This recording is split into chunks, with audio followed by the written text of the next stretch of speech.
is an intervention. You have a problem. At least you probably do.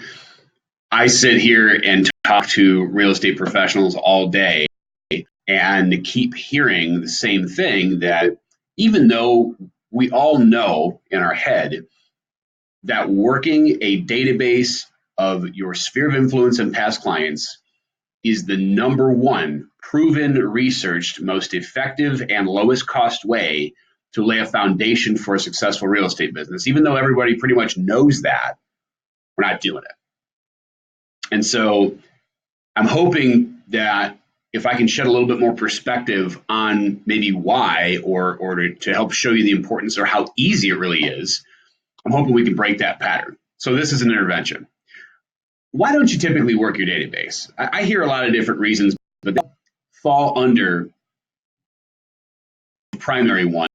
The most popular being some version of the fact that, you're like, I'm going to make all these calls to a bunch of people that I know that probably don't have business for me at this moment. And, if I spend a bunch of time doing that and I say, okay, I'm done, I did that for the day, what do I have to show for it? And it feels like nothing's happening.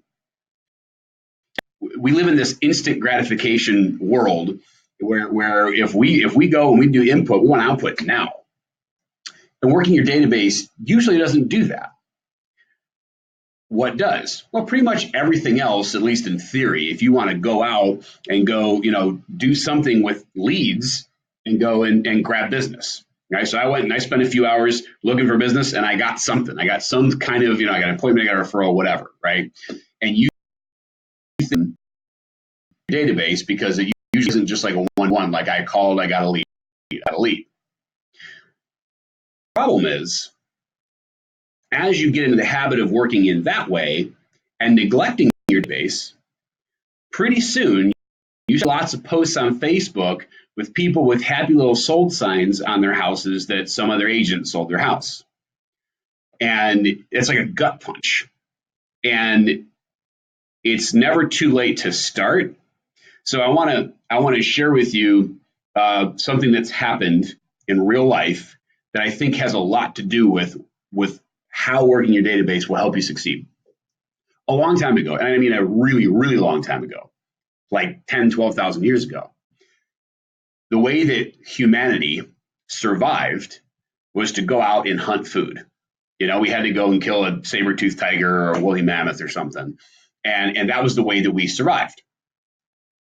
But there were some problems with that. I mean, you had to have enough healthy people to go out looking for that food every day. And sometimes you wouldn't find one, or you'd find one, you wouldn't be able to catch it and kill it. That was a hard life. And you had to travel all over the continent to make sure that you always had a food supply. You spent all day, every day looking for food. It really held back what else you could do. There really wasn't much else that we could accomplish as a civilization when we spent all day, every day, just looking for food to survive. Well, around whatever the year was, 10,000 BC, somebody figured out that you could plant stuff and it will grow, and you didn't have to go all over the continent and work all day, every day to go find food. It was called farming. This is the agricultural invention of the Neolithic era. And at that point, everything changed. Everything. The history of civilization and the earth changed when people figured out how you could plant food, water a little bit, and then eat from it, and you didn't have to spend all day, every day looking for it. After that point, we had more time on our hands. We started to develop tools. What followed from that was the Bronze Age, the Iron Age. We started to be able to do things for fun, which didn't really exist before.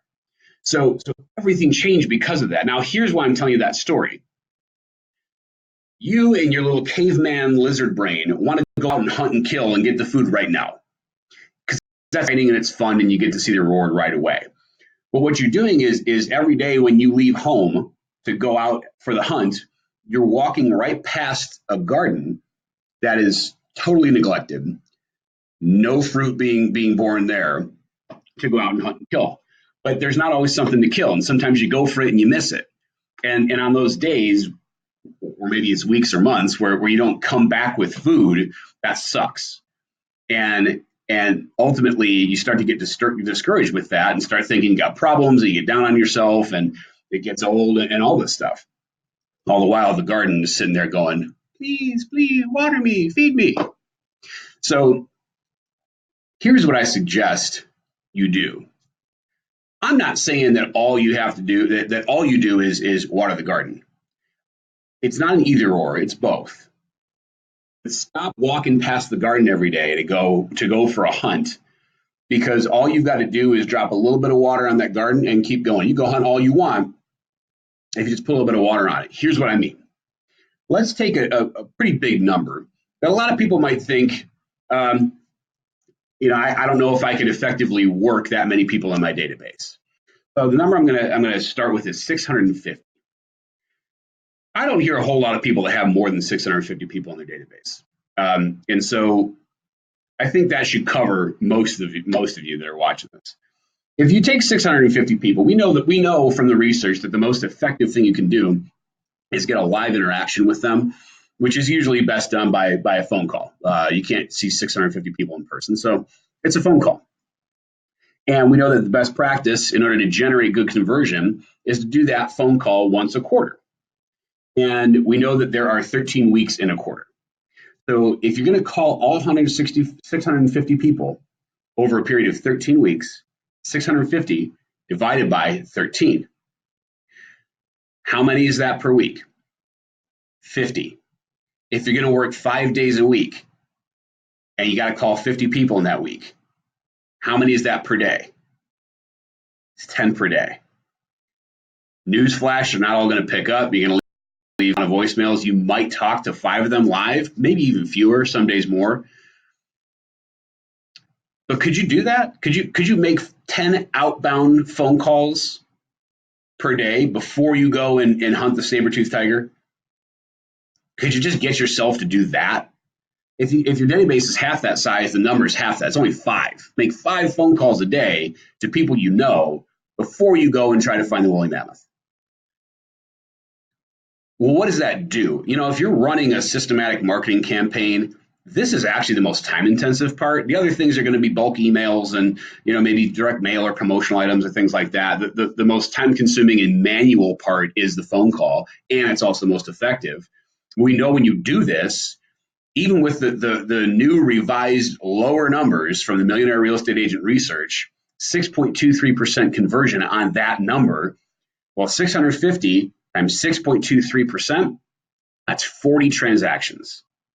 Now, most agents aren't doing 40 transactions, and that's about the upper limit of what an individual agent can do before you start hiring people. In fact, for many people, that's more than you could do by yourself. So this formula works to be able to get to the maximum production potential of an individual agent. Get 650 people in a database and work it using this method. Just call 10 people a day and talk to maybe half of them on average, maybe.